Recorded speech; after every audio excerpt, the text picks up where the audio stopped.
పొద్దున్నే ఉప్పిడిని చేసుకోవాలనిపించింది. సరే ఉప్పిడిని చేసుకుందాం అనుకుని స్టవ్ మీద ఒక గిన్నె పెట్టి దాంట్లో ఒక స్పూన్ నెయ్యి, ఒక స్పూన్ నూనె వేసి కాగుతున్నప్పుడు అంత జీలకర్ర, ఒక స్పూను జీలకర్ర వేసి 4 పచ్చిమిరపకాయలు, అంత అల్లం మొక్క, తర్వాత కరివేపాకు శుభ్రంగా దాంట్లో వేయిన తర్వాత ఓ 2 గ్లాసులు నీళ్లు పోసా. ఆ నీళ్లు ఒక్క పొంగు వస్తుండగా ఒక కప్పు, ఒక గ్లాస్ అనమాట, ఒక గ్లాసు బియ్యపు రవ్వ, ఒక పావు గ్లాసు పెసరపప్పు, ఒక 2 స్పూన్లు తురిమిన కొబ్బరి వేసి బాగా కలిపి తగినంత ఉప్పు వేసి బాగా కలిపేసి మూత పెట్టేస్తే సరిగ్గా 5 నిమిషాల కల్లా ఇలా మగ్గిపోయింది అనమాట. దీన్ని ఇంకాసేపు ఉంచాను, ఎందుకంటే అడుగున పెచ్చు కొడుతుంది కదా, ఆ పెచ్చు బాగుంటుంది ఎర్రగా కాదు ఇట్లాగనమాట.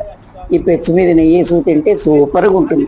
ఇది పొద్దున పూట బ్రేక్ఫాస్ట్ బాగుంటుంది. ఆవకాయ మాగాయ నంచుకొని తింటే చాలా బాగుంటుంది.